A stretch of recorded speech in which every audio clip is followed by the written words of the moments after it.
tá todo mundo bem. E aí? É... Pessoal, essa aqui é a Andrea, tá? A nossa apresentadora de hoje. Ela é cientista social e vai estar apresentando um tema sobre guerrilhas, explicando um pouquinho aí qual que é a função tática delas, mostrando algumas experiências latino-americanas.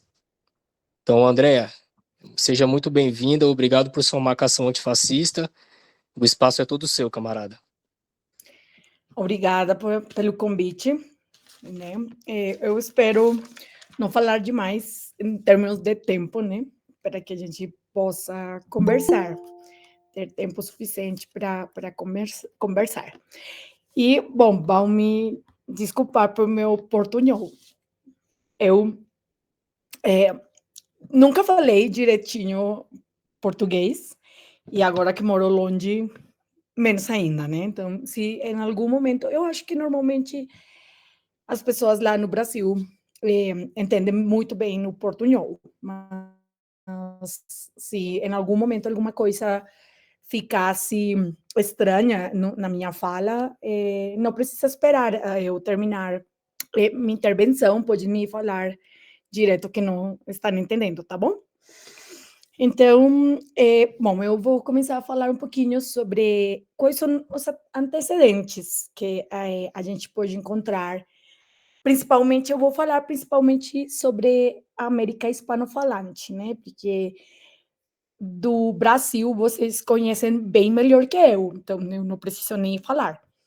Então, eu vou recuperar, mas bem, a experiência da parte hispano-falante, né? Então, a gente pode pensar nessa parte da América, da nossa América, ou recuperar melhor alguns antecedentes sobre luta armada, mais precisamente de luta revolucionária, desde os tempos da colônia, né, da época colonial, que são naqueles, tipo, vai ter muitas formas de resistência, de revolução, desde o mesmo início do processo de conquista, né, algumas populações originárias, alguns povos indígenas, vão se contrapor ao processo de invasão e conquista da coroa espanhola, né?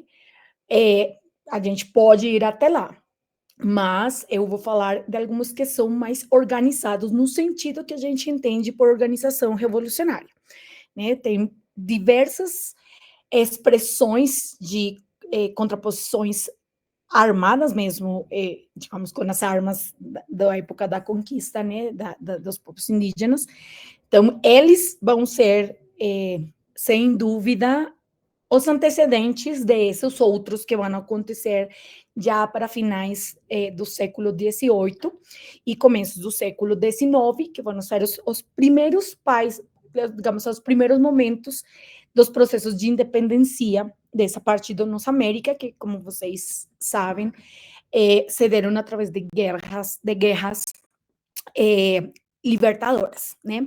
Então, dentro dessa história, talvez um dos primeiros, ou melhor, dos mais importantes processos revolucionários vai ser aquele que leva para frente Tupac Amaru II, que era um líder indígena peruano, né? Que na época o Peru era um dos centros dos virreinados da coroa espanhola.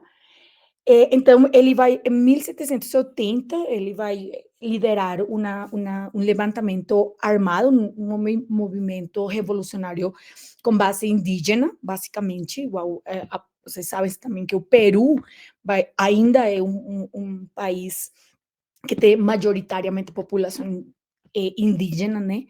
E esse movimento, ao mesmo tempo, vai ser, digamos, vai a contribuir fortemente a outros levantamentos indígenas da mesma zona, mais para o sul, o que agora a gente conhece como a Bolívia, vai ter um outro movimento liderado, no caso, por Tupac Katari. Vai ser uns 2 anos depois, ambos os dois processos, ou ambos os dois movimentos vão ser fortemente reprimidos pela coroa espanhola e eles vão ser basicamente aniquilados, né? Então, tem esses dois movimentos muito importantes, que inclusive, vou fazer uma parênteses,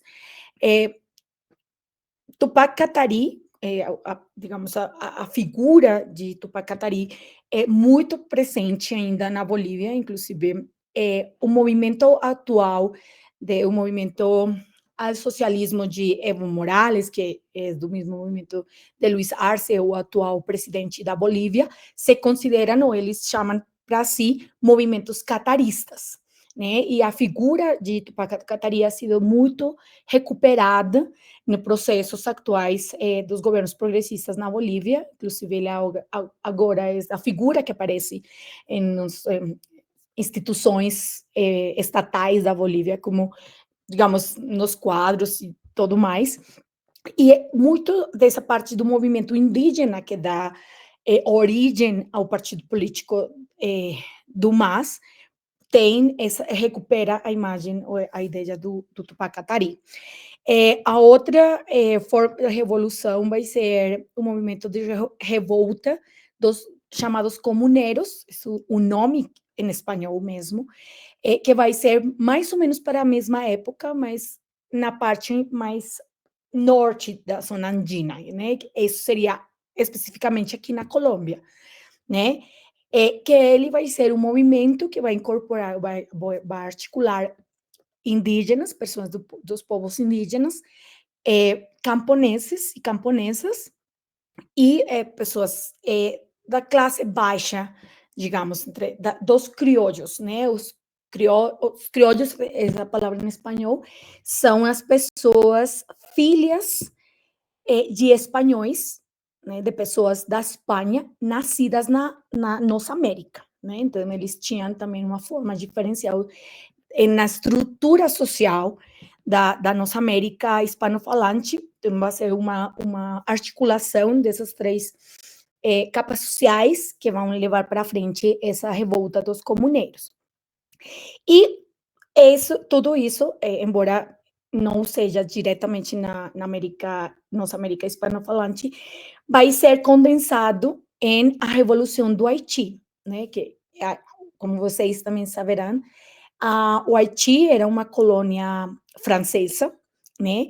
E eles vão, no Haiti vai ser a primeira, se vai a concretar melhor, a primeira independência da nossa América toda, né? Que vai ser em 1804, mas vai começar, todo o processo revolucionário vai começar na mesma época, tanto de Tupac Amaru como de Tupac Katari e os comuneiros. Mas o processo haitiano, a Revolução Haitiana, vai ter uma importância central nos processos de independência posteriores da nossa América hispano-falante, porque eles vão dar apoio econômico, militar e logístico e político para o resto de nossa América através da figura de Simão Bolívar, né, que é o principal, digamos, herói das independências dessa parte de nossa América.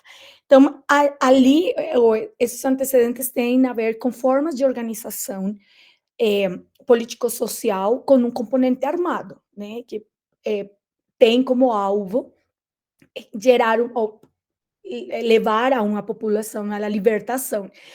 No caso, libertação do processo colonial, né, do comando, seja do Império da Coroa Espanhola, ou no caso do Haiti, do Império francês, né? Mas, durante todo o século XIX, depois dos processos de independência, a gente vai ver diferentes processos mais de tipo de guerras civis em muitos dos países da América Latina, hispano-falante, mas também todo o processo de consolidação do Estado de tipo liberal burguês. Então, ali não aparecem esses processos de uma forma expressiva, por falar de alguma forma, porque estão se estruturando ainda as sociedades. Então, os processos revolucionários dessa forma vão aparecer de novo no começo do século XX. Aí vai se combinar duas situações. No primeiro, a migração da Europa, tanto aquela que tinha um alvo de eugenismo, como no Brasil, na Argentina, no Uruguai, né? Mas também aquele que foi uma migração, digamos, voluntária no sentido de sem nenhuma prerrogativa, como foi na parte andina, ou seja, a Colômbia, a Venezuela, o Equador, o Peru, que não tiveram essas políticas de migração. E a importância delas foi trazer o pensamento anarquista e comunista, também, digamos, o anarcocomunismo do componente sindical. Então, essas ideias vão começar a chegar bem no final do século XIX, começo do século XX, antes, inclusive, da Revolução Russa, né? E isso vai começar a formar, ou melhor, esse pensamento vai propiciar a conformação de partidos, primeiro de movimentos, tanto anarquistas quanto comunistas, e de sindicatos, e depois de partidos, principalmente comunistas, né? Os movimentos anarquistas se mantêm na lógica de movimento, no entendido que o partido tem uma estrutura mais hierárquica, então ele se mantém no movimento, mas muitos partidos comunistas vão ser criados a partir da década dos 20 até a década dos 40 do século 20, mais ou menos. E, paralelo a isso, né, vai acontecer a Revolução Mexicana. Vai ser um momento de parte-águas muito importante para a América Latina hispano-falante, no sentido que é a primeira revolução posterior às guerras de independência, liderada principalmente por uma articulação de camponeses, pessoas camponesas e de população indígena também. Essa parte de Centro-América, principalmente no sul do México, tem uma população de herança maia, né, muito forte, e é essa articulação que vai levar a essa revolução. Aí vai haver todo um processo de transformação no Estado mexicano que ainda tem, digamos, suas consequências ainda se veem no Estado mexicano, né? Por exemplo, os processos no sistema de saúde, no sistema de educação, até uns anos atrás, a nacionalização de questões como petróleo e tudo mais vão ser a forma, a estrutura do Estado vai ser um resultado daquela revolução. Então, essas duas coisas vão se juntar, digamos, em termos simbólicos e políticos, para criar um caldo de cultura interessante para estabelecer movimentos revolucionários, mas ainda não armados, embora a Revolução Mexicana claramente foi um processo armado, né? Na guerra civil, basicamente. Aí vai vir a Revolução Russa, né, em 1917, que vai ser um outro precedente importante. E nesse tempo vai ter diferentes movimentos que vão ser reprimidos, que não vão ter uma expressão tão forte, igual os estados na nossa América ainda têm um componente muito oligárquico, é muito parecido com o processo das repúblicas oligárquicas no Brasil. Então, aí, o seguinte grande momento, sem dúvida, vai ser a Revolução Cubana, né? Em 1959, mas que tem um precedente de uns 5 anos atrás, né? Todo o processo de conformação da guerrilha, um movimento 26 de julho, liderado por Fidel Castro, né? Que não por acaso vai ter um de seus centros de estabelecimento o México, não só pela proximidade geográfica com Cuba, né? Mas também porque muitas pessoas, vocês sabem também, que saíram por exemplo, da Espanha fascista, da Itália fascista, foram para México, né? Então, aí tinha um ambiente, digamos, político mais propício para criar este tipo de debates, pelo menos. Então, para 1959, que a guerrilha do movimento 26 de julho tem a vitória e consegue o poder, eles derrocam a Fulgêncio Batista em espanhol, que era o ditador, né, colocado pelos Estados Unidos.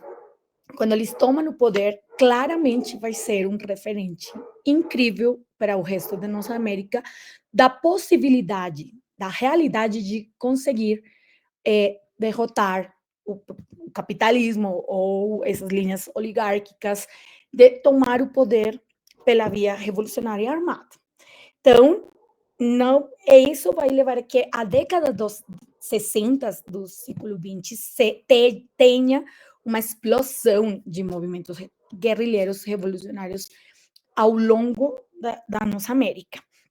Aí, também, sem dúvida, os movimentos mais expressivos, e isso é pela duração, ou pela sua vida ao longo do tempo, vão ser os que vão se conformar aqui na Colômbia. Então, o primeiro deles, as Forças Armadas Revolucionárias da Colômbia, FARC, que vão ser criadas no ano 64, e um mês e pouco depois, o Exército de Libertação Nacional, né, que as FARC, como vocês talvez saberão, teve um processo de paz, mas eles tiveram uma divisão interna. Então, alguns já estão no partido político, mas outros ainda são guerrilha ou têm um movimento armado clandestino, né? Ainda, ou seja, ainda há redutos da guerrilha das Farc aqui. E o Exército de Libertação Nacional é uma guerrilha que nunca tem parado na sua atividade revolucionária, e, portanto, é considerada talvez a guerrilha mais longa e mais velha da nossa América. Para o mesmo tempo, vão aparecer outros movimentos muito importantes, como os montoneros na Argentina, né, que eles vão estar principalmente lutando contra as ditaduras, diferentes momentos das ditaduras militares lá, junto com o Exército Revolucionário do Povo, né, que também vai aparecer no final da década dos 60, o movimento dos Tupamaros no Uruguai, que do mesmo jeito, seu principal alvo de luta é a ditadura militar lá no Uruguai.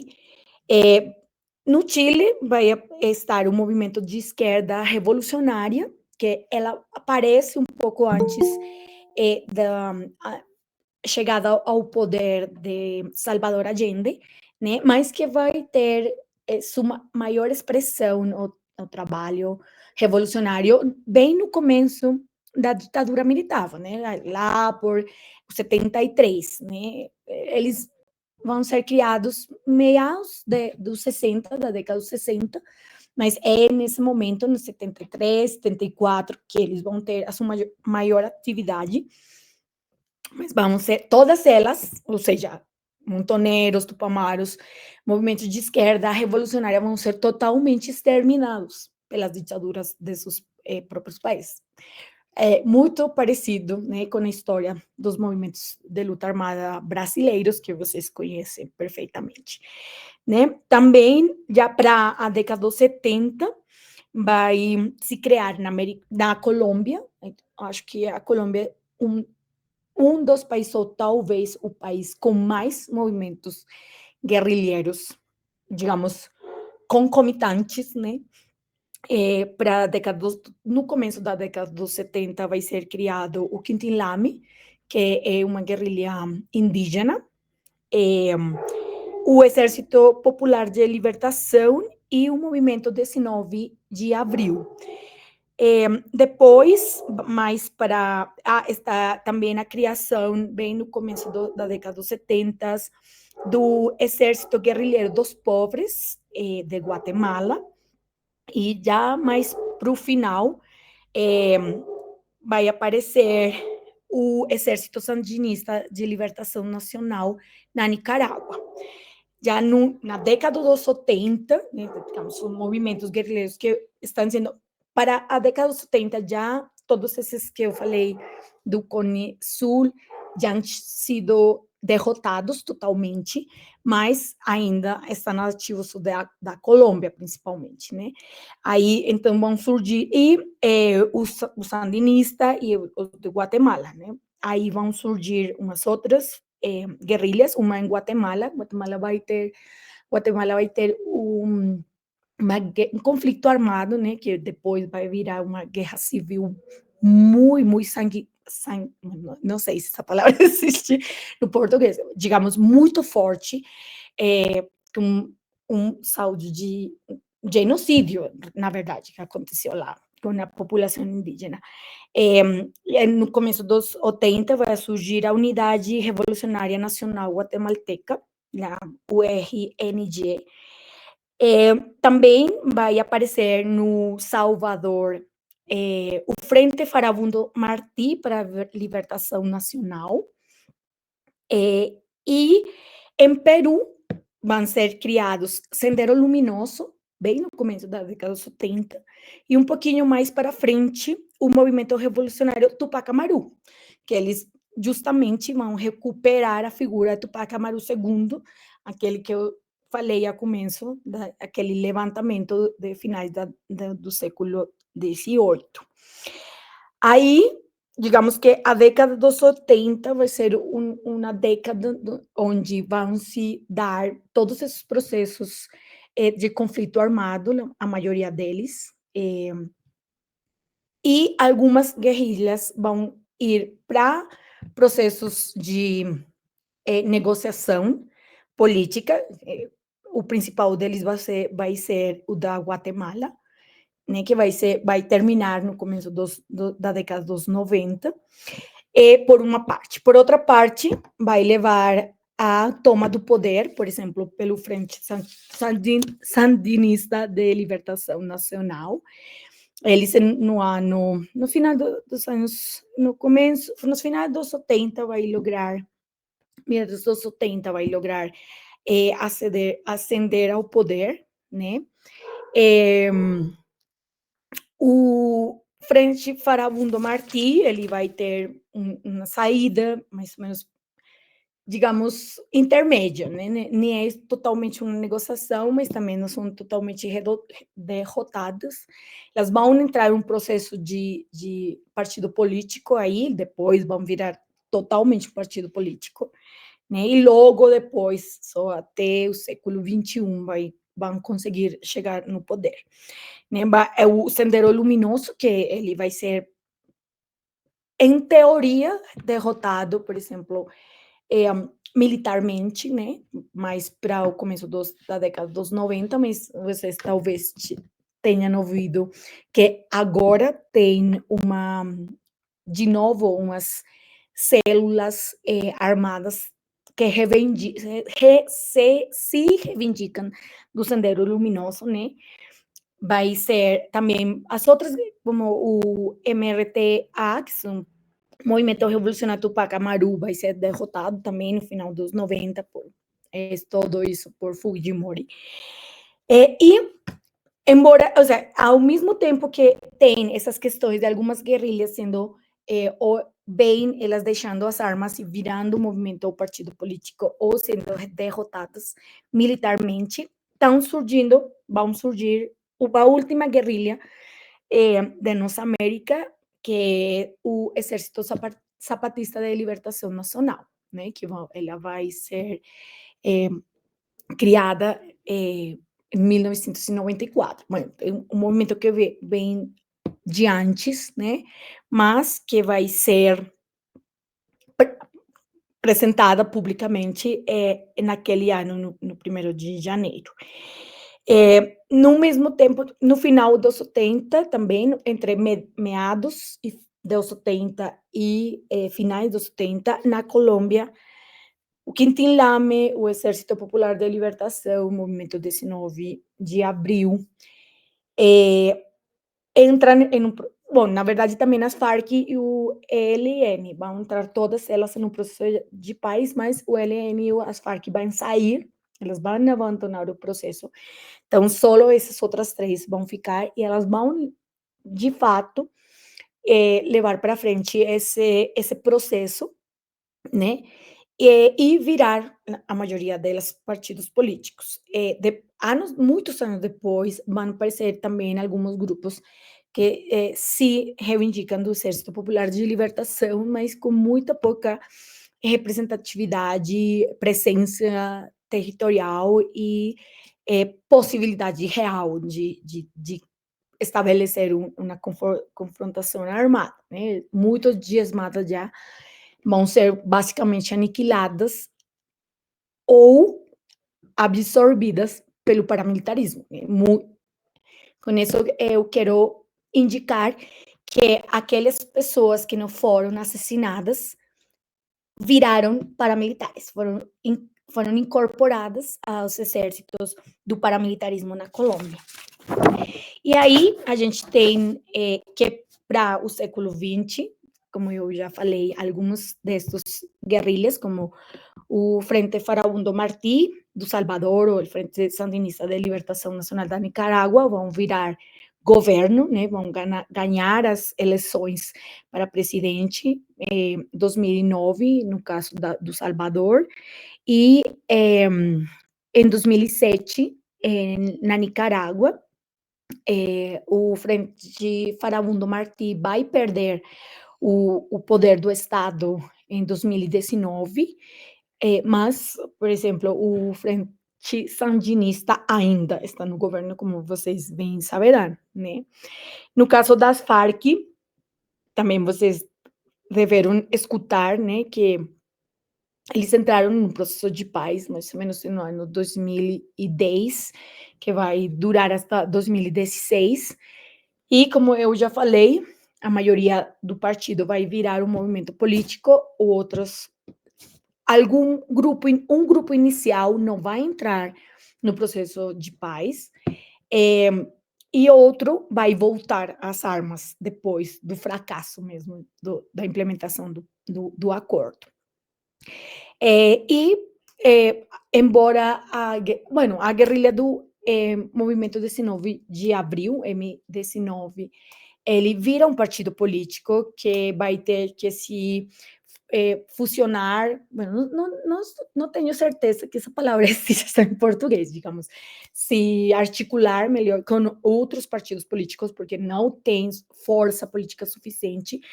Dessa guerrilha é o atual presidente da Colômbia, né? Então, aí, digamos que são expressões ainda que estão no poder em termos de democracia burguesa, que são algumas formas em que terminaram algumas guerrilhas. No caso do ELN, como já falei, ele segue na atividade, está agora em um processo de paz, digamos, em um processo exploratório, para criar um processo de paz com o Estado colombiano, mas segue em atividade armada sem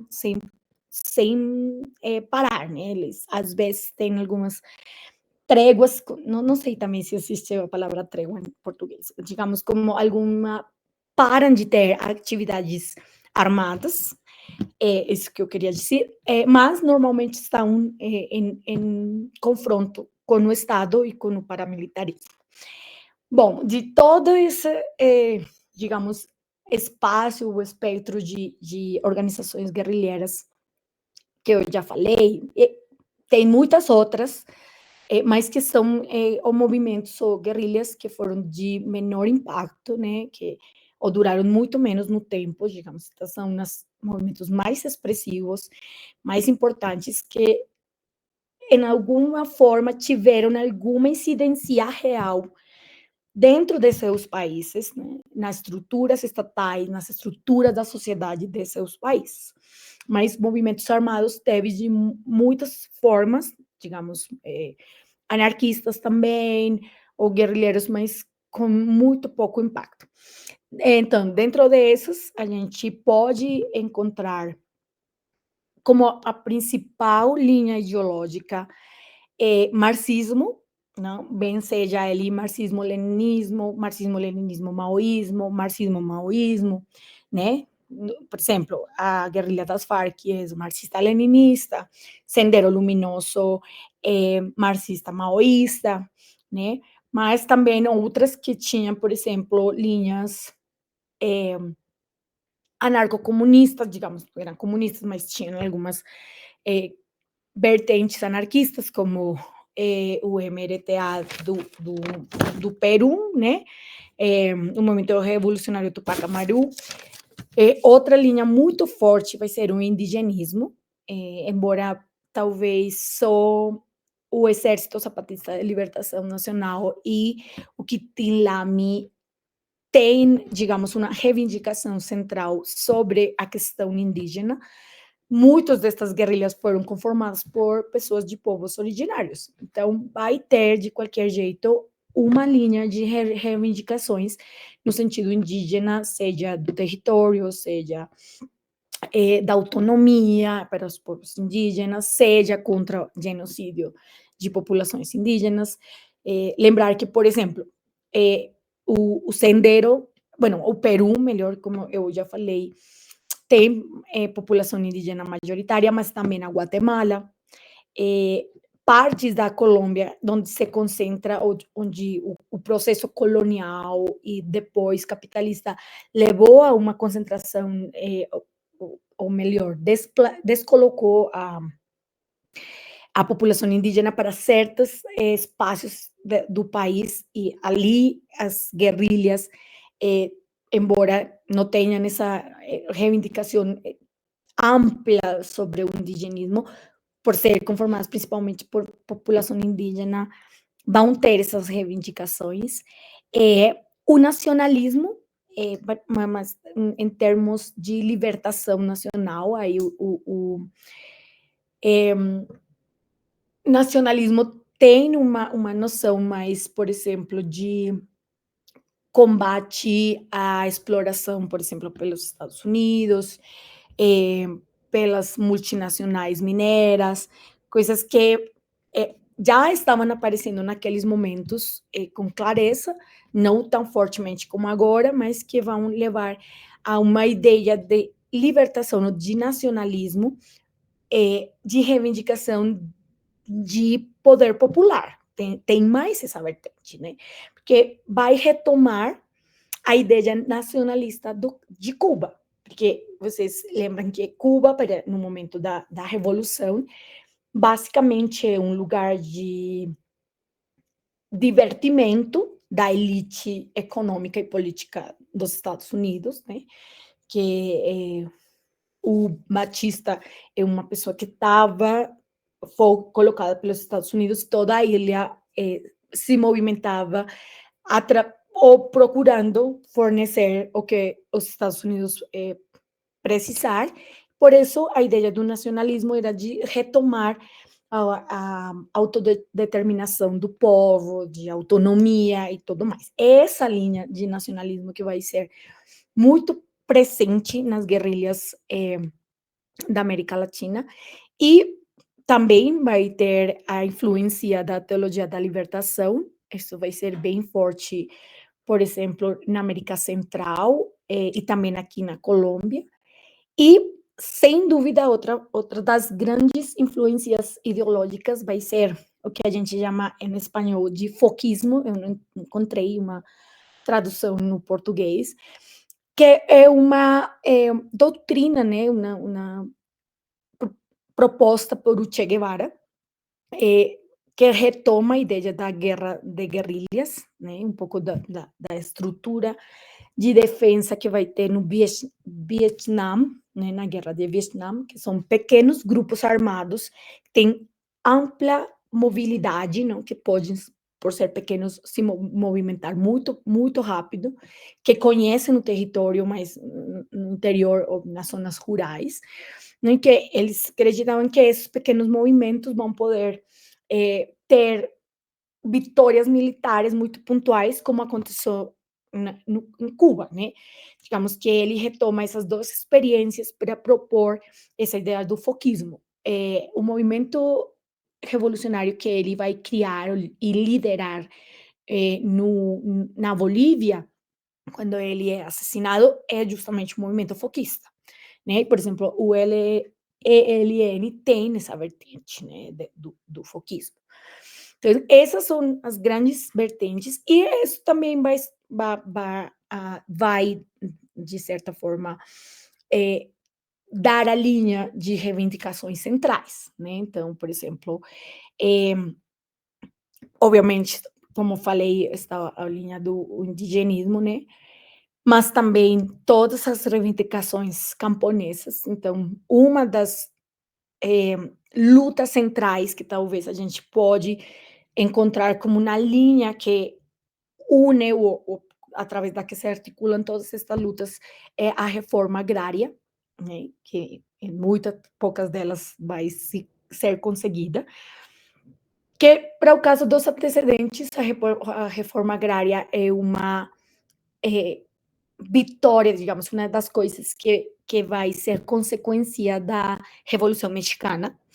Então, essa é uma das reivindicações principais, é a abertura democrática, né, para a maioria desses países. Na época em que estas guerrilhas foram criadas, estou falando década dos 60, 70, inclusive começo dos 70, ainda tem democracias censitárias, né, democracias fechadas. Ainda a gente vive democracias fechadas, porque é esse o tipo de democracia liberal burguesa, né? A gente não pode esperar nada mais disso. Mas para a época, a ideia era justamente superar essa forma de entendimento restrito da democracia como unicamente aquela na linha burguesa liberal. Então, uma questão mais participativa, de poder popular, que retomasse justamente a possibilidade de escolha das orientações político-ideológicas das sociedades em cada um dos países. Uma das outras, digamos, antecedentes ideológico-políticos ou de linhas de pensamento forte de algumas dessas guerrilhas vai ser o pensamento bolivariano, né, que é aquele o que é produto, digamos, herança melhor do pensamento de Simão Bolívar, né, eu já falei dele como principal herói, né, por falar uma palavra, das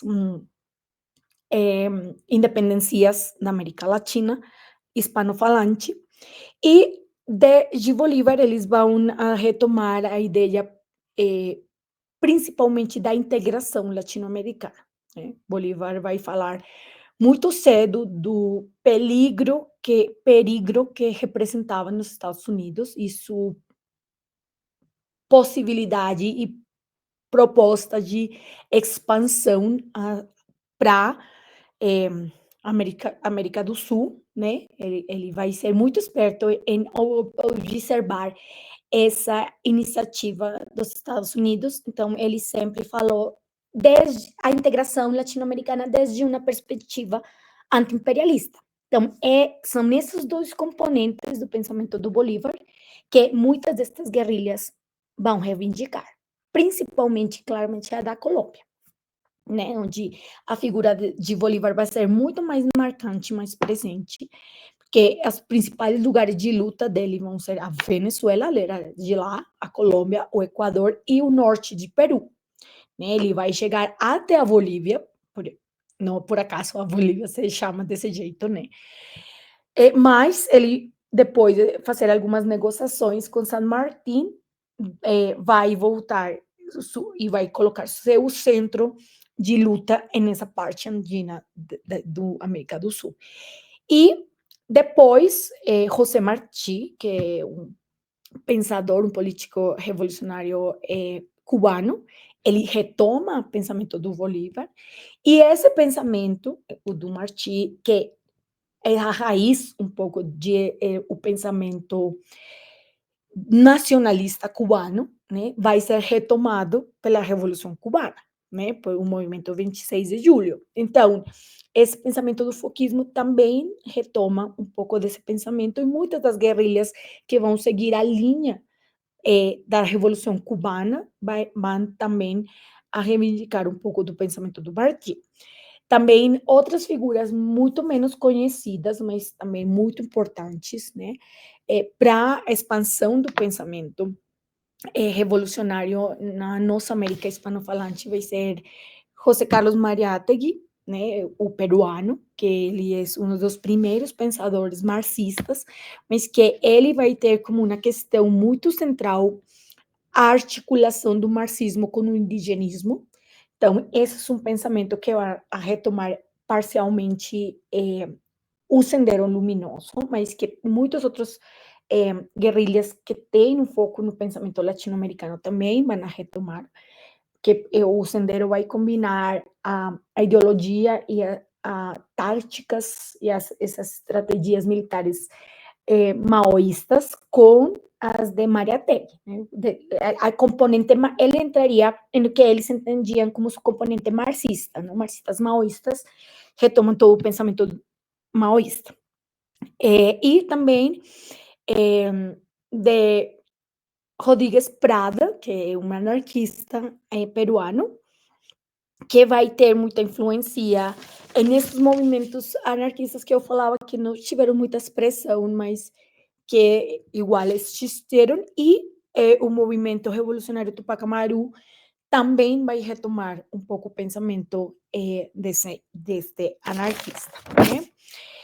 Então, a gente pode refletir um pouco sobre, depois de um processo muito longo, né, que a gente pensa nele em longo prazo e não só no momento em que a guerrilha é criada e toda sua trajetória, como uma parte de um processo revolucionário que a gente ainda não terminou, né? Porque a gente segue dentro de uma estrutura de opressão, né? Nos sistemas de dominação que estão limitando não só a liberdade, mas a vida toda da gente. É importante pensar qual foi o resultado disso, né? Então, a gente tem, por uma parte, as derrotas militares, né? Aqueles movimentos que foram totalmente aniquilados, derrotados militarmente, né? Mas tem esses e outros que foram não só eles derrotados, mas também toda a sua base social, né? Que foi um processo de extermínio e de genocídio que se deram em diferentes lugares, como por exemplo na Argentina, no Chile, na Guatemala, no Uruguai, inclusive na Colômbia tem processos disso, né? Por partidos políticos, populações racializadas que foram totalmente exterminadas por ser a base de apoio desses movimentos guerrilheiros, né? Mas a gente também tem aqueles que, desde a perspectiva do objetivo da luta, tiveram sucesso e conseguiram vitórias. Então, a gente tem aqueles que chegaram ao governo, mas a gente tem que pensar que tipo de governo são esses. Porque, pelo menos, eu vou falar da Colômbia, né?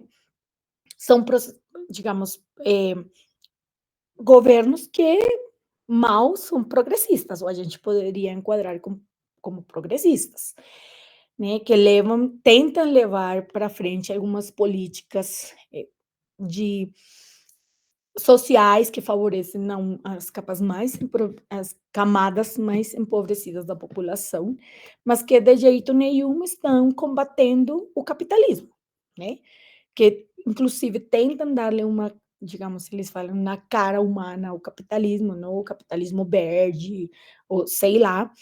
Então, que realmente o que estão fazendo é uma gestão desse capitalismo.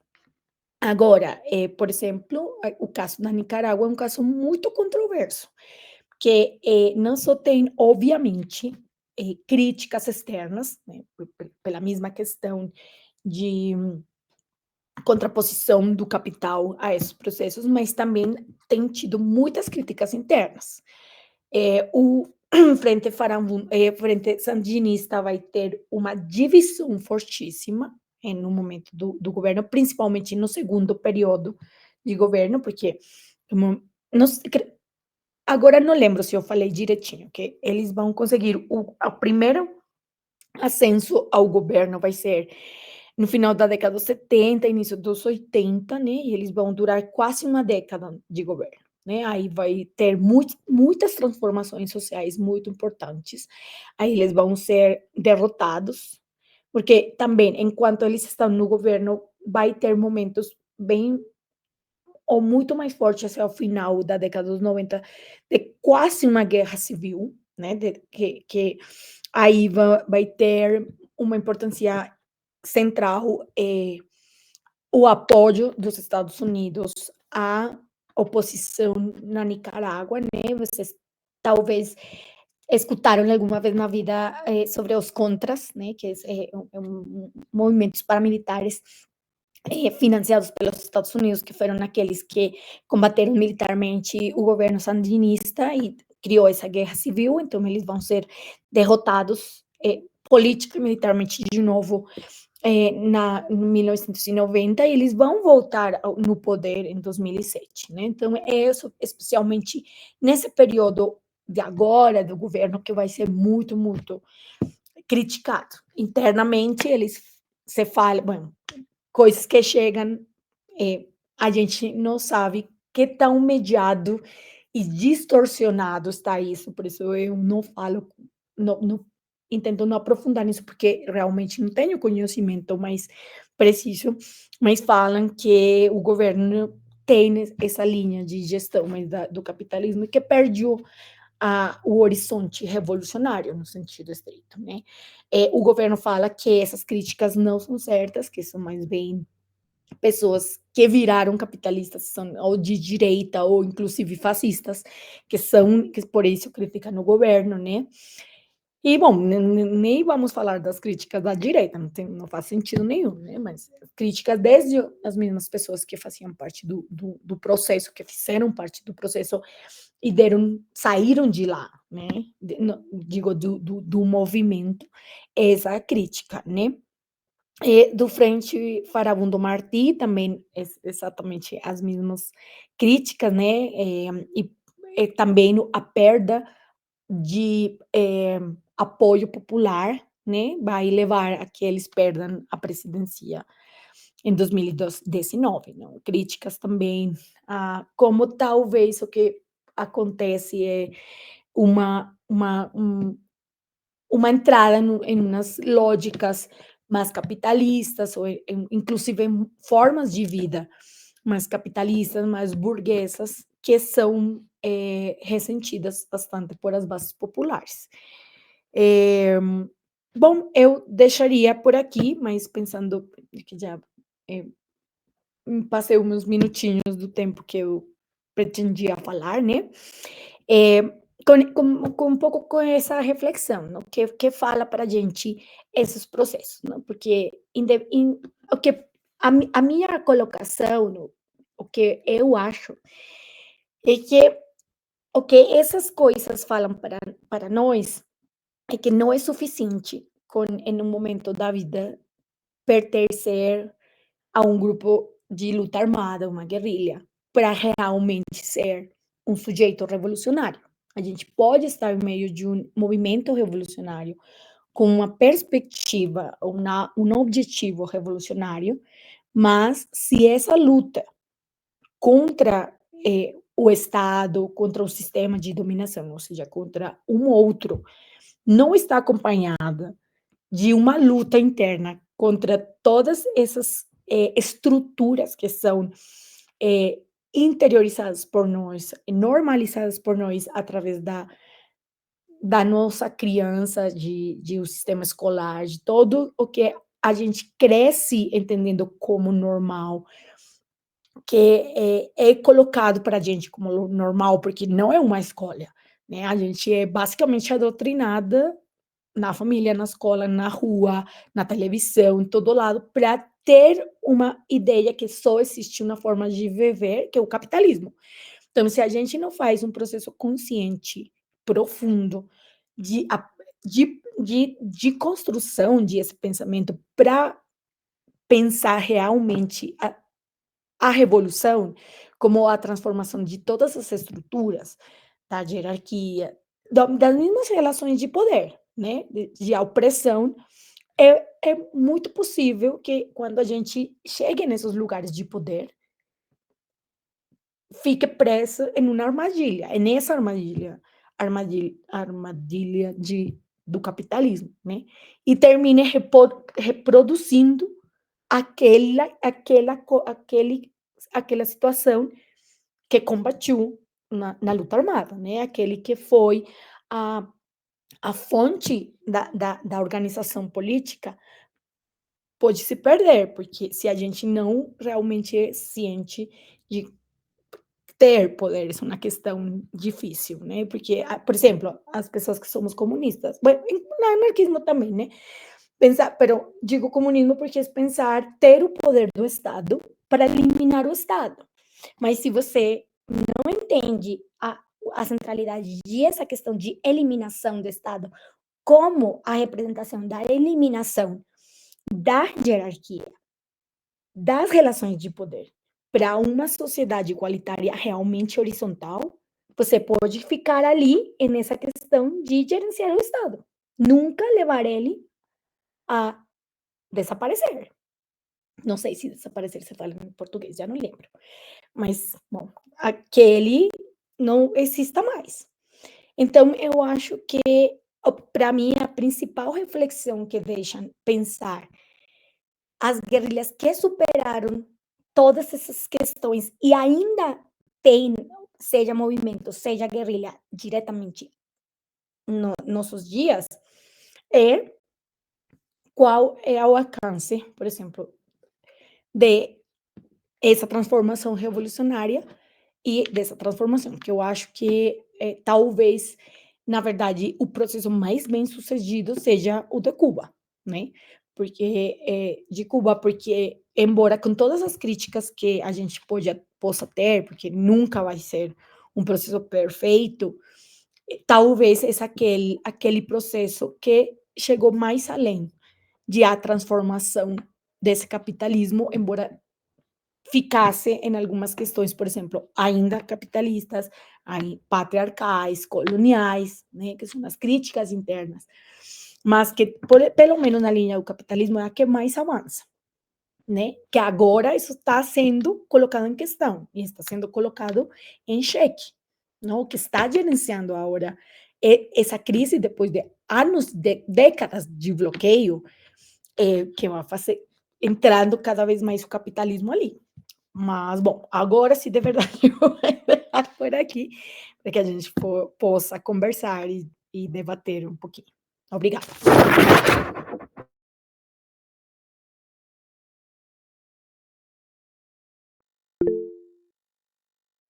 Posso começar aqui, rapaziada? Pode ficar à vontade, mano. Sou gordinho. Primeiro eu queria agradecer a Andrea pela formação aí, pela conversa. Eu queria fazer uma pergunta. A gente aqui no Brasil, Andrea, tem uma dificuldade muito grande, ideologicamente aqui, de se reconhecer às vezes como parte de toda essa América Latina. E até na perspectiva de esquerda, quando a gente vai estudar as paradas, a gente está sempre olhando aqui para o leste, né? Para a Europa, às vezes Ásia, bem pouco para os processos nossos. E tem uma confusão muito grande que acontece na nossa esquerda, que é como se posicionar referente aos camaradas das Farc, ao processo de abertura política, de negociação de paz, as questões de contra-inteligência, né, que o Ocidente usa para queimar o nome das Farc, falando da relação com o narcotráfico, com a narcoestrutura. E aí, eu queria perguntar para você duas coisas aí. Qual que é a sua particular visão sobre o processo de paz, a negociação que as Farc e os outros camaradas travaram, se você vê como positiva ou negativa, porque é um tema bem delicado, né? Ainda mais a gente do outro lado do continente aqui, né, ter opiniões sobre isso, né? A gente que tá levando tiro. E outra é sobre essa relação, ou se existe, se é totalmente falsa essa relação com o narcotráfico e como é o trabalho das Farc frente a esses grupos de narcos.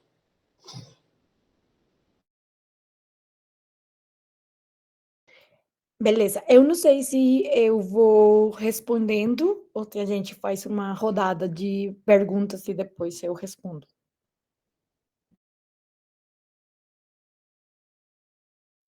Bora fazer a rodada de pergunta.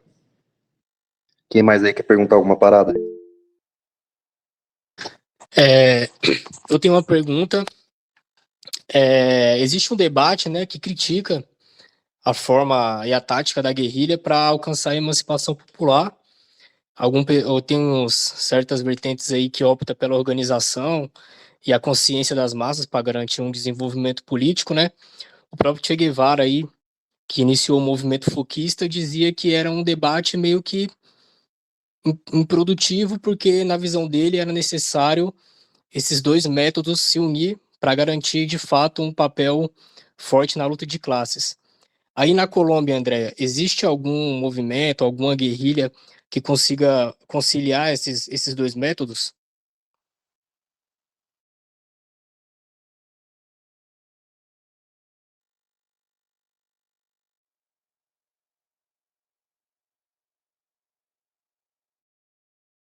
Podem ficar à vontade aí, rapaziada, para perguntar. Se acanhem, não.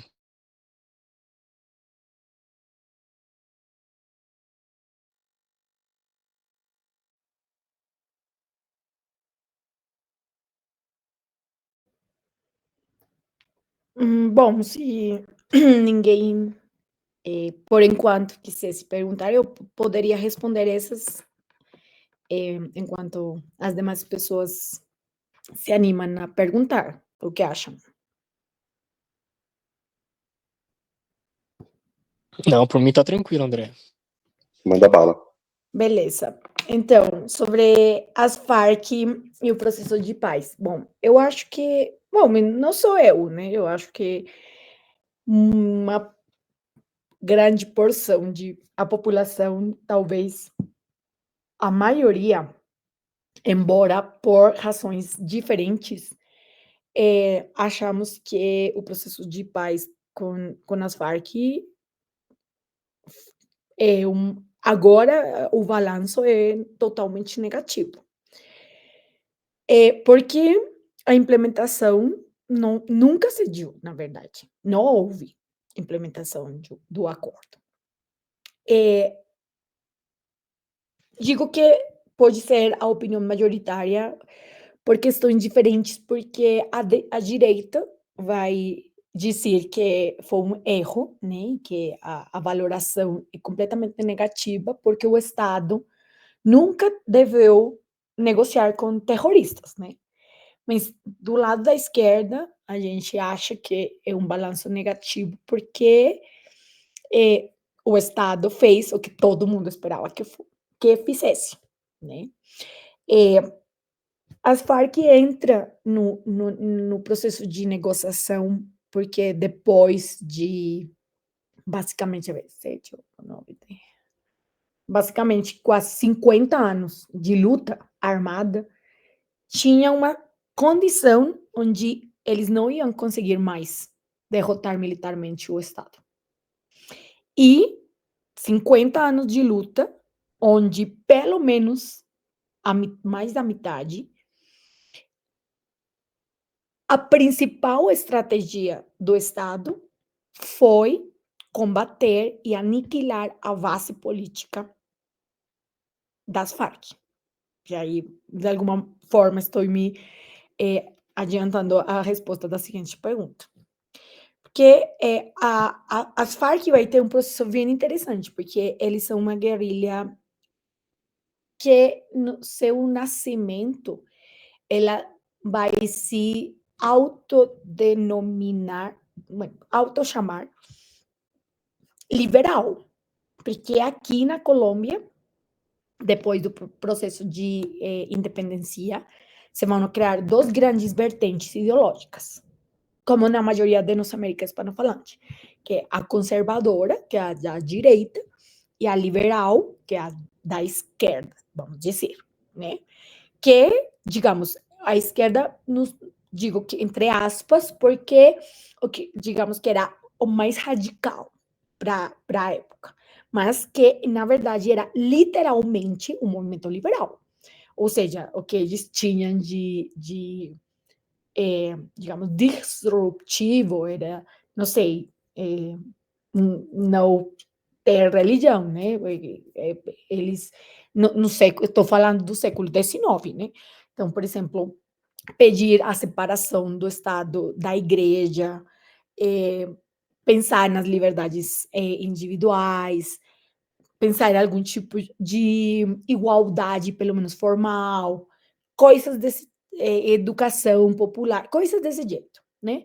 Então, e o mais radical de esquerda era aquela vertente liberal que procurava por condições mais dignas para a população e um tipo de poder popular. Reivindicavam muito o pensamento de Bolívar, por exemplo. Então, as Farc ela nasce como uma guerrilha camponesa, principalmente. Digamos, a outras pessoas que compunham a guerrilha eram pessoas dos povos originários, mas, por exemplo, não tinha pessoas das zonas urbanas, eram camponeses mesmo. Então, eles tinham, era essa ideologia liberal. Muitos deles eram analfabetas. Depois, quando a guerrilha vai tomar muita presença nessa zona que ela vai ser criada, vai começar-se a unir estudantes. Eles já tinham, bueno, digo eles porque eram majoritariamente homens, depois vão se incorporar mulheres, digo estudantes, nos camponeses sempre foram homens e mulheres. Essas pessoas da cidade, das universidades principalmente, eram pessoas que estavam organizadas, por exemplo, nos partidos comunistas, de diferente linha. Então, aí que as Farc vai virar um movimento marxista-leninista. Ou seja, essas pessoas vão a mostrar para a guerrilha que o pensamento deles estava muito além do liberalismo. Inclusive, embora fosse o liberalismo mais radical, da linha popular. Mas, na verdade, o que vocês pensam está mais alinhado com o comunismo, né? Então, eles voltam marxistas-leninistas. Aí, eles vão deixar a linha tática de guerra de guerrilhas, né? Que é o tipo foquismo.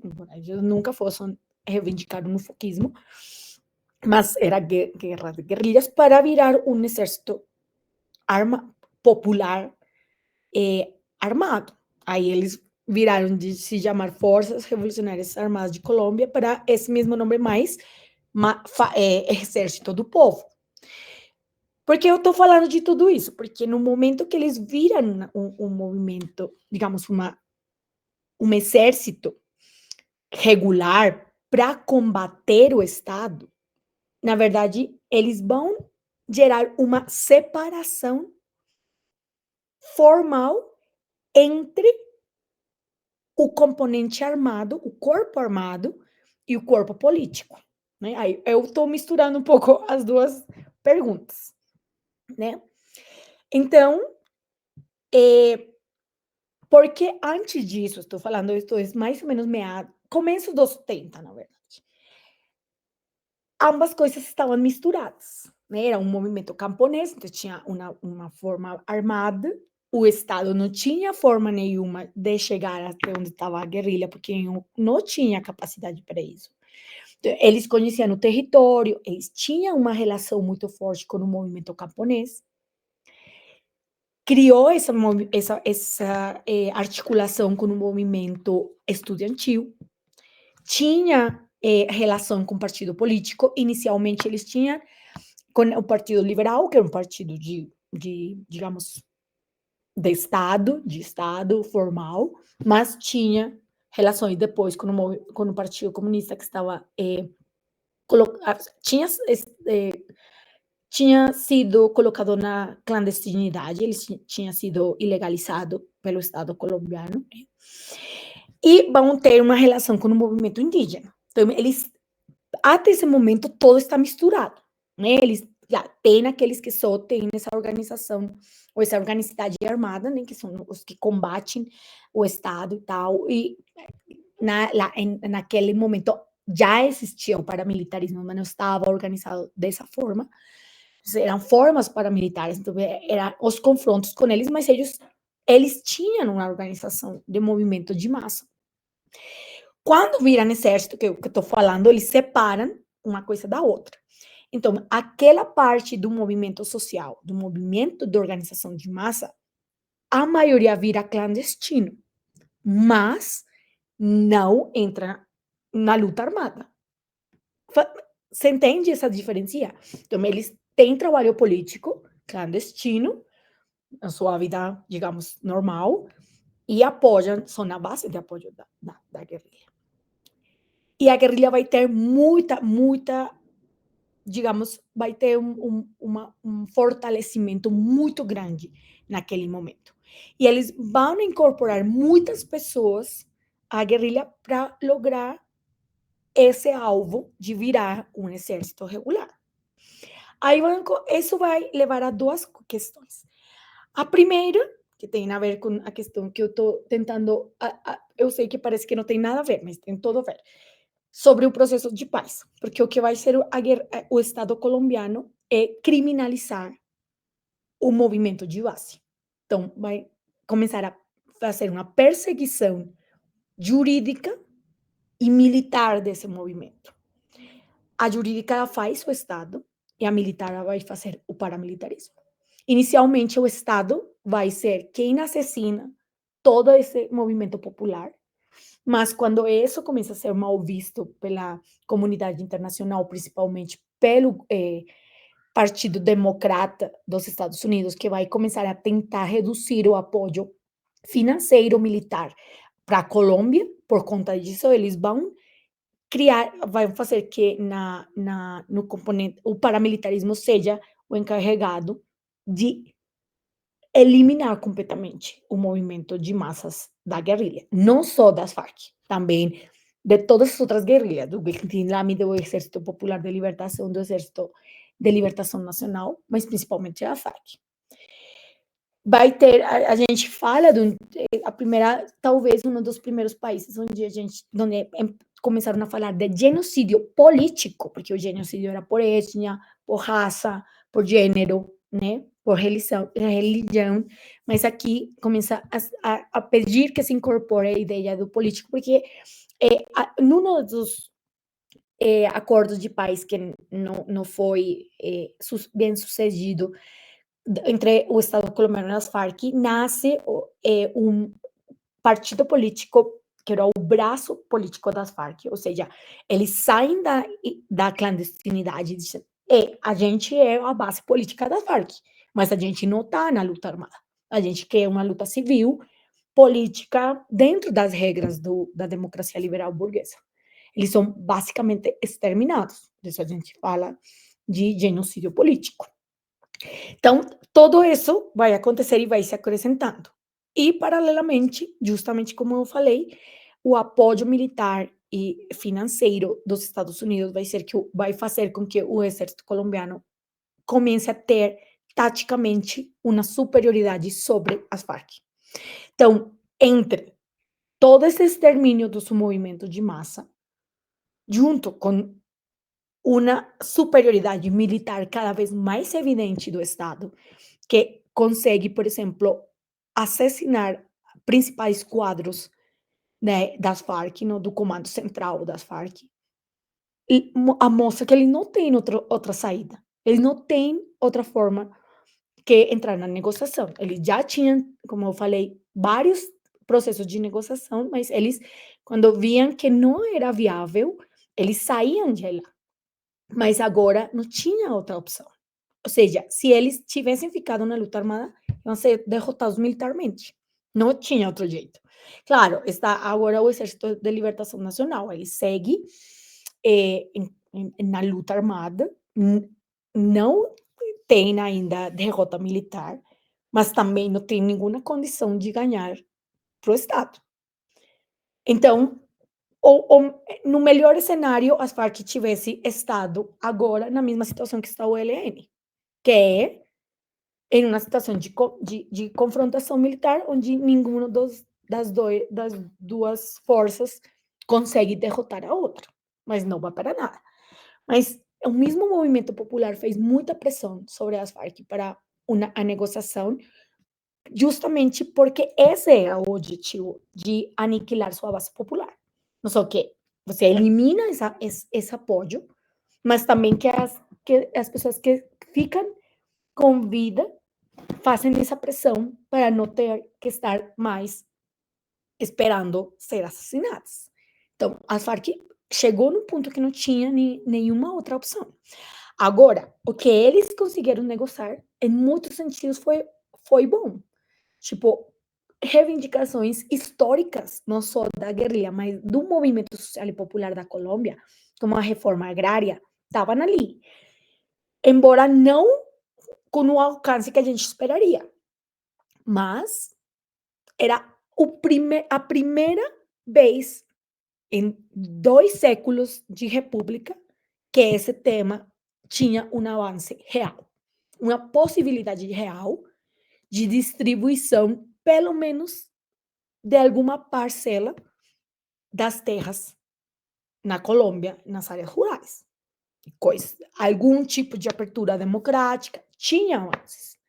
Agora, a Farc também sabia perfeitamente, a sociedade sabia, que o Estado provavelmente era possível que o Estado fizesse algum tipo de armadilha para não cumprir aquilo, que foi o que sucedeu.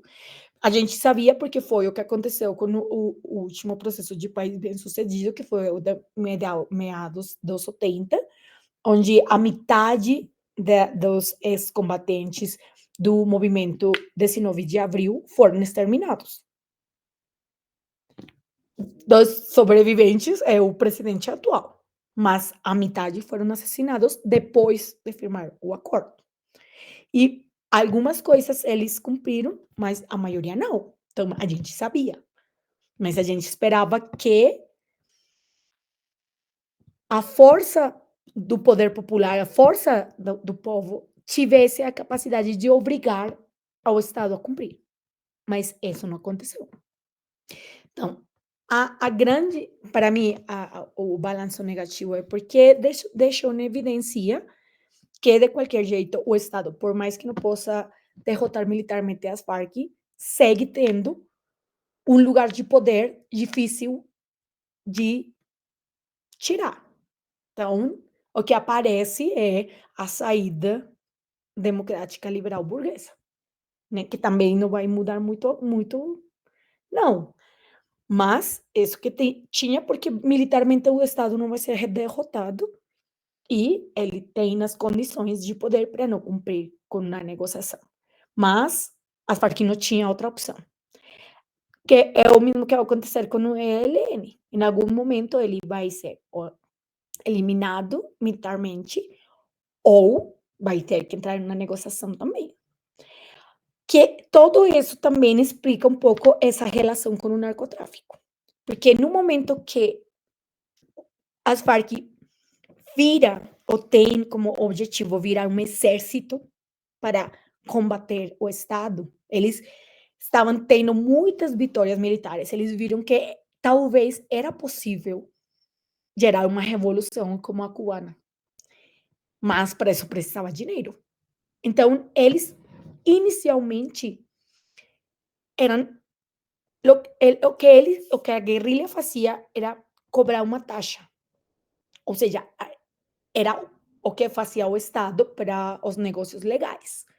Como o Estado não chegava nesses lugares onde tinha o cultivo de folhas de coca, por exemplo, de marihuana, maconha, ou seja o que for, eles cobravam uma taxa para os narcotraficantes, para eles poderem comprar as folhas aos camponeses. Então, essa transação entre o cultivo, se diz cultivo, digamos, as folhas, para ser processadas e transformadas, por exemplo, em cocaína, eles cobravam uma taxa mais para os narcotraficantes. Eles não entravam em negócio realmente, eles não tinham nenhum papel no processo, na cadeia produtiva, mas eles cobravam um imposto, uma taxa. como se fosse no Estado, reitero. Mas depois isso também não foi suficiente. Aí, isso se combina com a ampliação das forças, né? Entraram muitas pessoas a ser parte da guerrilha no momento que se vira exército. E provavelmente não todas tinham a convicção revolucionária que tinham as primeiras pessoas que fizeram parte dele.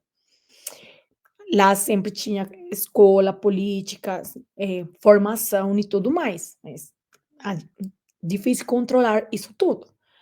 Aí, com os anos, eles começaram a controlar uma parte do negócio, que era já uma intermediação, ou seja, eles compravam para os camponeses e vendiam para os narcotraficantes. O produto base para fazer qualquer das drogas que funcionam aqui. E é nesse estágio do negócio que eles ficaram até onde a gente sabe.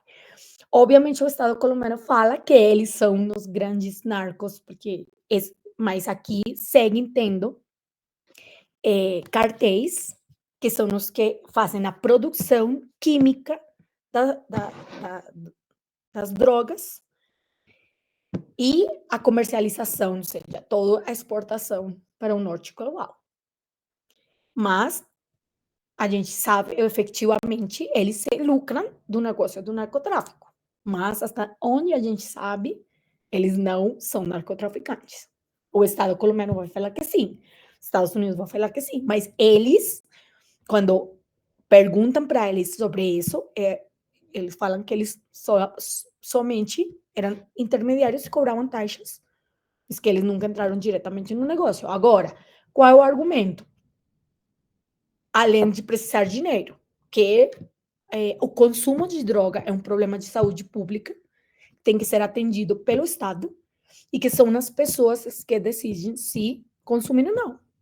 E nesse sentido, eles não estão sendo nada que seja além de uma questão ilegalizada pelo mesmo Estado capitalista, do qual se lucram também os Estados capitalistas. Eles falam, Colômbia, metade do Estado, metade dos políticos, tem nexos com o narcotráfico, e esses dinheiros financiam campanhas políticas, financiam um monte de coisas, porque eles teriam que ser diferentes, né?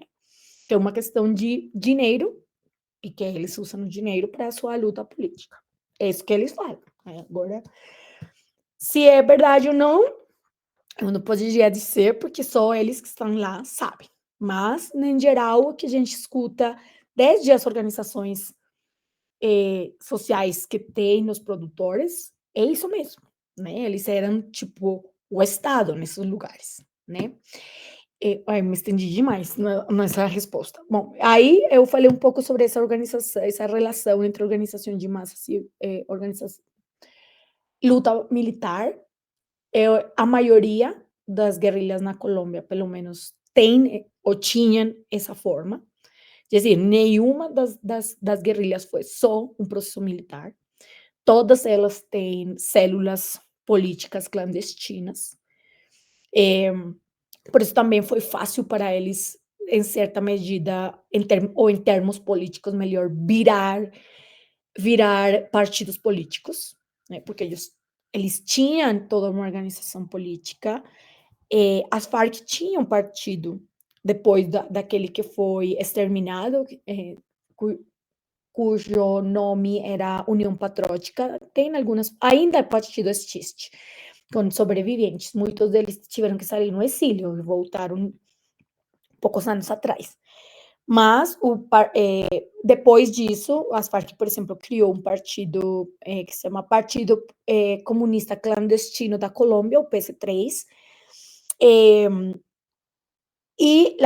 o ELN tem organizações, digamos, organização de massa não militar em todas as cidades, quase toda a Colômbia. A gente sabe que existem células clandestinas, e eles têm organizações políticas legais, né? Que a gente sabe, talvez ninguém pode demonstrar que tem uma relação direta, né? Porque são grupos ilegais, mas que eles seguem uma linha política próxima a essas guerrilhas. A gente sabe que é uma relação, né?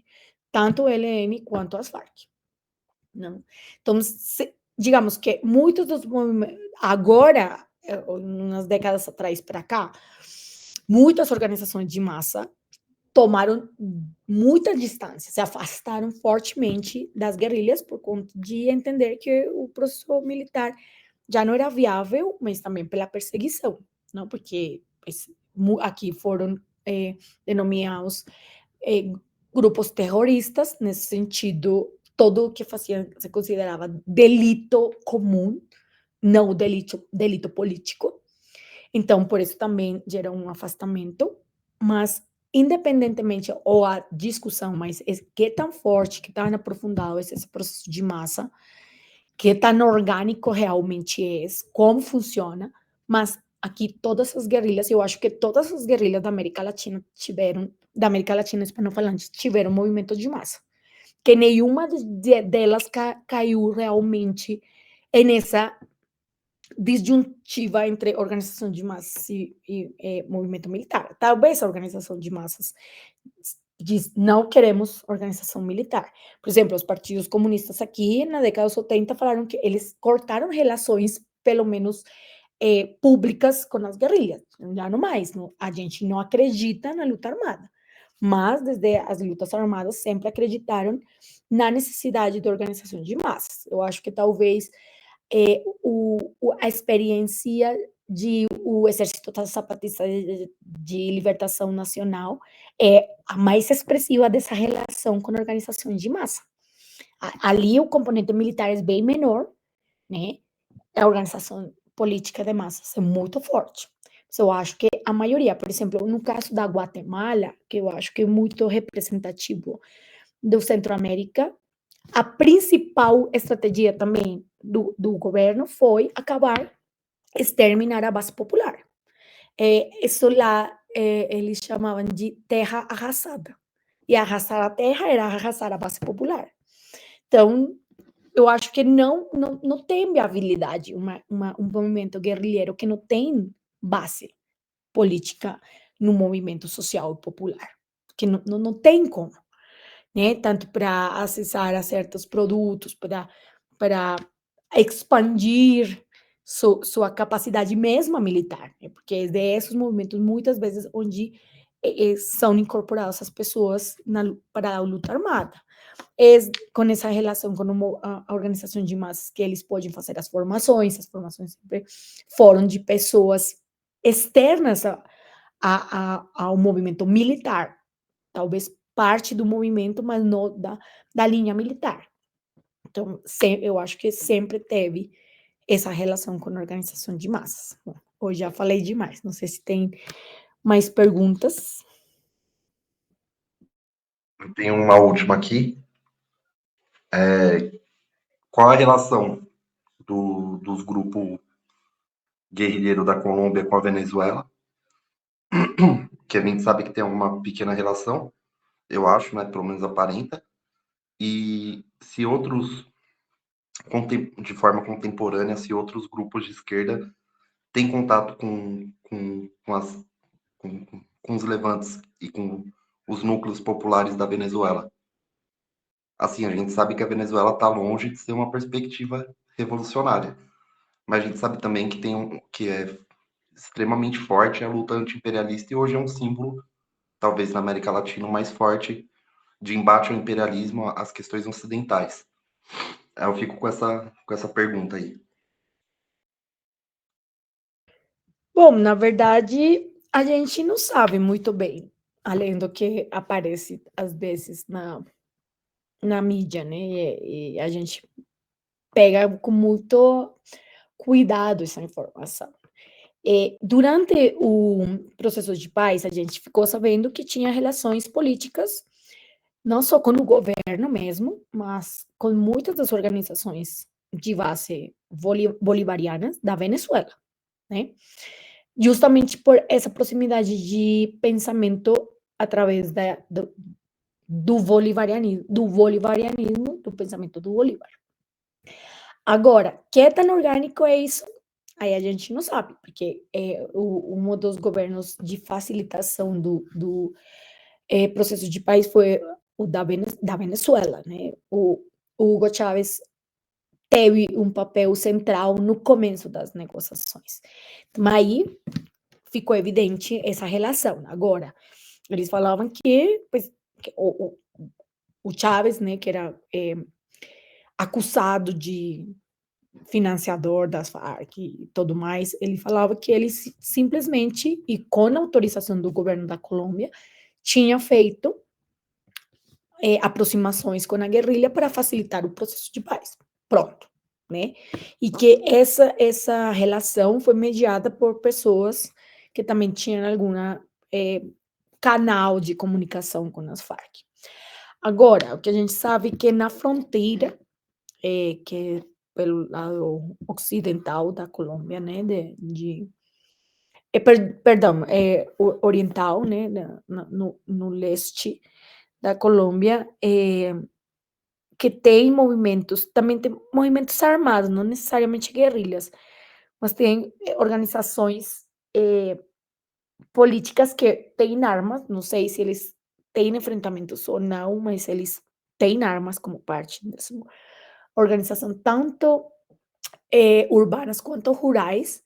A gente sabe que tem alguma relação, né? Que tem, por exemplo, algum tipo de intercâmbio de armamento, embora essas organizações são legais na Venezuela, então eles podem comprar armamento. Digamos, formação militar. E, bom, agora o governo fala que os grupos das Farc que ainda estão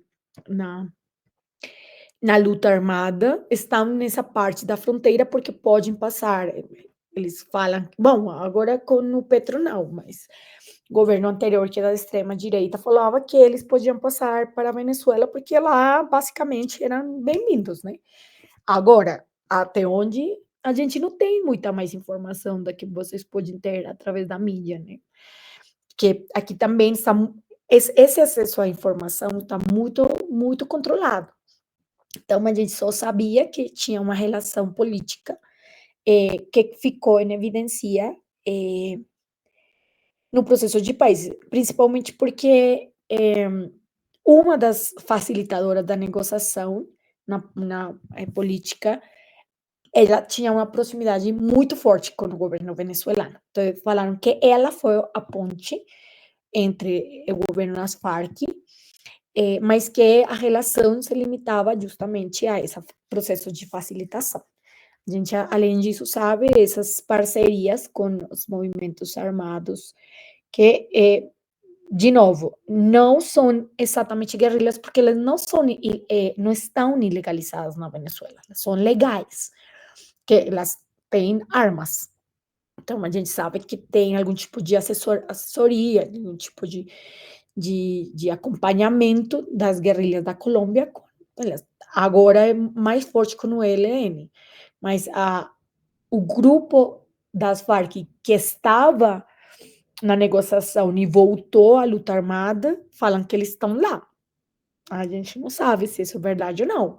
A gente sabe que está nessa zona porque é uma zona onde o Estado colombiano não tem presença real, onde eles não têm alcance. Sempre foi uma zona controlada pelas Farc, principalmente na parte sul, e pelo ELN na parte norte. Então, na verdade, assim, mas além disso, eu não tenho muita certeza de qual é esse alcance dessa relação. É isso aí. Alguém vai querer fazer alguma pergunta? Mais alguma pergunta? Eu acho que a gente está nos momentos finais aqui, André. Você quer fazer umas considerações finais? Aproveitar esses minutos?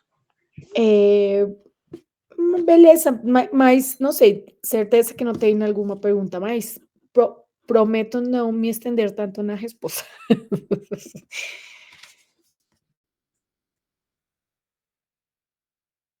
Não, eu tô tranquilo. Obrigadão pela resposta aí, André. Beleza, então, bom, eu volto à minha questão do final da fala, e é que, além de uma questão histórica e política, é importante entender qual tem sido o papel das guerrilhas no processo de luta revolucionária na América Latina, né? E, digamos, que fala isso para nós em nossa luta atual, tanto de positivo como de negativo, né? Quanto dessa história de luta nos ajuda a pensar e a estruturar nossa própria luta, né? E até onde ou que questões nos ajudam a pensar o que a gente não precisa ou não deveria reproduzir dessas experiências, né? Quanto de possibilidades reais de transformação tem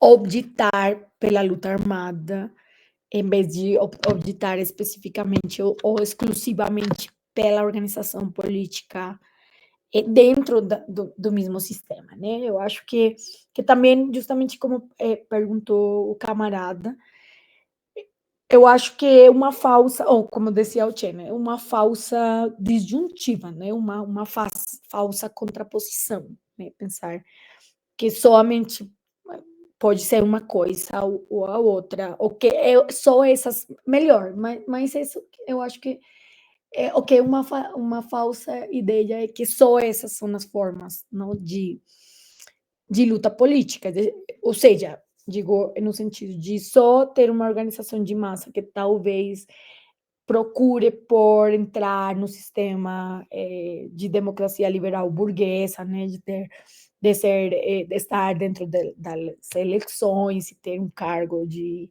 sei lá, dentro do Estado, de eleição popular, ou que somente é a luta armada que pode levar, né, nessa direção de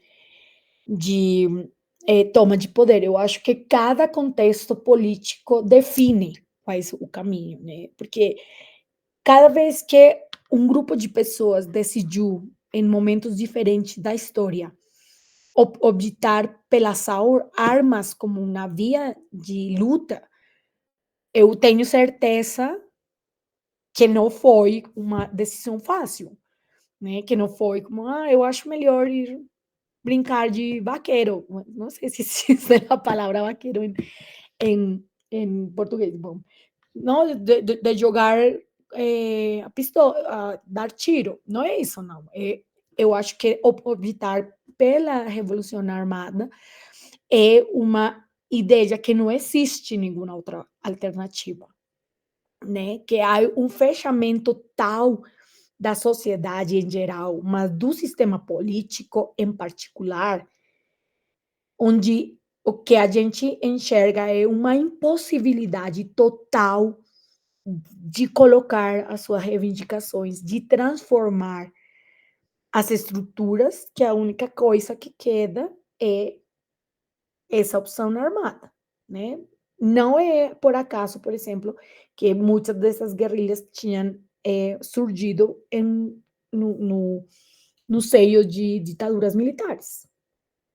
Na Colômbia, não, a gente não teve, teve um período muito curto de ditadura militar, mas o que acontece aqui é uma forma de controle militar da sociedade sem ser uma ditadura. Ou seja, a gente tem uma estrutura contra-insurgente, uma estrutura repressiva, tão forte quanto a de uma ditadura militar, só que formalmente é uma democracia. Então, eu acho que essas pessoas acharam que não tinha nenhuma alternativa. Agora, a gente tem que pensar se essas formas também já não dão certo, nenhuma delas. Qual a alternativa que a gente tem? Que é o que a gente consegue construir que dê conta da nossa realidade atual, né? Como transformar a organização de massas para que ela realmente nos leve no caminho revolucionário de transformação, ou que transforme pelo menos as estruturas que não dê espaço mais para a reprodução do sistema de opressão no que a gente vive. Então, eu acho que essa é a importância de pensar nos movimentos guerrilheiros, de estudar a história deles, pensar esse histórico, porque, na verdade, agora é muito pouco que fica, né? Eu falava em sentido estrito, guerrilha só fica o ELN e as Farc muito reduzida, o EZL, o Exército Zapatista de Libertação Nacional, cujo componente militar é muito pouco, e o que emergiu recentemente do Sendero Luminoso, não tem nada mais. Então, talvez esse já não é a via, a gente tem que se perguntar qual é, então, e estudar ou conhecer melhor essa história, talvez algo que nos dê elementos para encontrar uma resposta a essa pergunta. Eu deixaria por aí.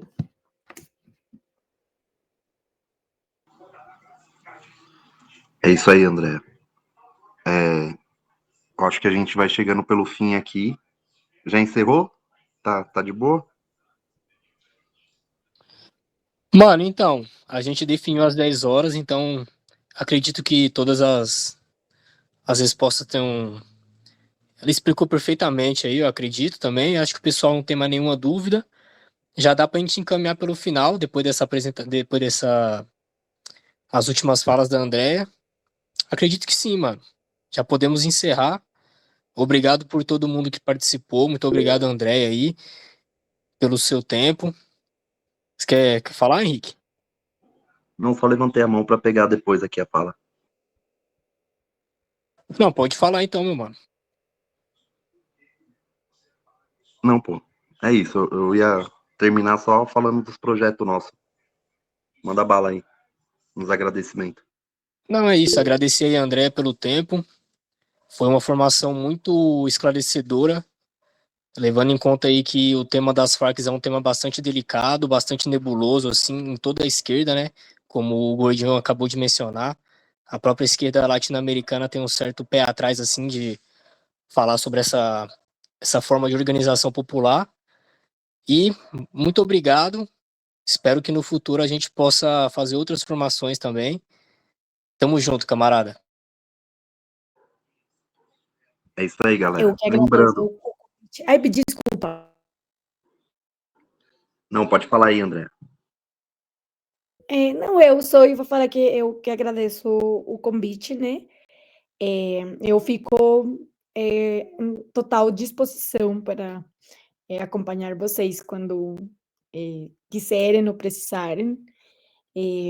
Eu gosto muito de poder aportar de alguma forma, né, na distância, na impossibilidade de me articular de uma forma mais orgânica lá com vocês. Eu acho que essa é uma forma muito legal de contribuir, né, com a organização, que eu acho que é o que a gente tem que fazer de qualquer jeito, né? Dentro, na mesma processo organizativo, encontrar o caminho para que isso leve a uma transformação real, revolucionária para a gente, né? Então, muito grata de estar aqui com vocês hoje, sempre com toda a disposição e a vontade de compartilhar com vocês. Pessoal, lembrando, esse é o primeira aula, vamos dizer assim, da Escola de Formação Política do Terceiro Mundo, que é uma iniciativa que a Ação Antifascista tem. A gente, em outros momentos, iniciou também o podcast, que é o AntifaCast, tem lá 40 episódios, tem sobre tudo, ele funciona tipo um MesaCast, é tipo o Flow, só que sem os absurdos. E a gente se empenha bastante nesse processo de formação. Não à toa a gente fez questão de abrir uma academia, a gente tem uma academia de lutas também, a gente vem construindo uma alternativa de luta. Então, quem quiser conhecer melhor, se aproximar da gente, se associar, tá sempre aberto aí, beleza? Outra paradinha, quando a gente começou a escola de formação política, foi como a Andrea disse, é porque a gente entende a importância da memória, né? A memória é o que nos permite a eternidade. É o que faz com que todas as lutas travadas, todos os esforços, todo o trabalho do pessoal lá atrás se mantenha concretizado e quase que eterno, né? Sempre que a gente conta as histórias, lê, estuda sobre as questões políticas em torno do terceiro mundo, em torno da América Latina, a gente vai mantendo vivo um processo de libertação que é secular aqui, né? A gente não está inventando a roda. É uma coisa que acontece desde quando começou a colonização, até mesmo antes, quando as grandes civilizações aqui foram se construindo. E eu acho que é importante a gente dar um gás na divulgação, convidar nossos amigos, nossos camaradas, né? Como vocês sabem, a gente é uma organização bem ampla, então tem pessoas de diversos partidos que compõem com a gente, que trabalham com a gente, tem pessoal do movimento anarquista, pessoal do movimento comunista que não está organizado dentro de um partido, e eu acho que é importante a formação política, ela é o que vai unir a gente. Nossos temas são amplos e são de interesse de todos, independente da corrente. Então, acho que é muito importante a gente dar esse gás, dar essa contribuição. Quem quiser já segue lá as nossas páginas e vão participando das atividades, tá certo, galera? Mais uma vez eu queria agradecer a Andréa pelo esforço e particularmente eu tive o privilégio de poder militar uns bons anos com ela aqui, quando ela teve na Ação Antifascista de São Paulo, uma militante muito comprometida, ela trouxe um grande ganho político pra gente e foi com muito carinho que a gente chamou você para participar desse primeiro episódio, André. É uma forma que a gente preza muito pela consideração, né? A gente acha que a gratidão com nossos camaradas é o que manteve a gente tantos anos de pé e manteve a ação antifascista firme desde lá de 1930, quando a gente se organizou pela primeira vez em São Paulo, através da Frente Única. Então, é isso. Saiba que você é uma camarada muito querida e é muito importante para a gente estar te ouvindo e compartilhando desses conhecimentos. Espero que a gente possa fazer outros episódios